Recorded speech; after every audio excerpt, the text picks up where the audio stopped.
Imagine that you want to go into the electric scooter rental business. You've got the consumer side figured out.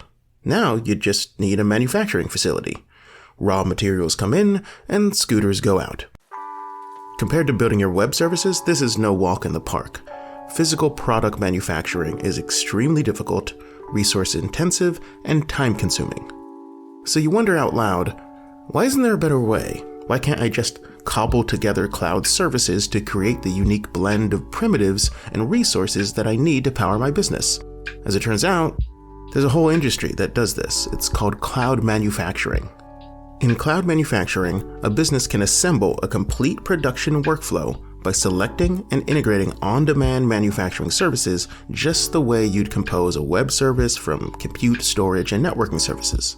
So when you're putting together a manufacturing plan for the new item you want to produce, you need some way to survey the landscape of available options and choose the specific vendors, products, and services you'll use for each step of your process. This is what's called service composition. In this paper, the authors attempt to make service composition just a little bit easier. They're introducing two main ideas to this process. One is a new algorithm that mashes up two existing algorithms. They call it whale-goshawk optimization, WGO.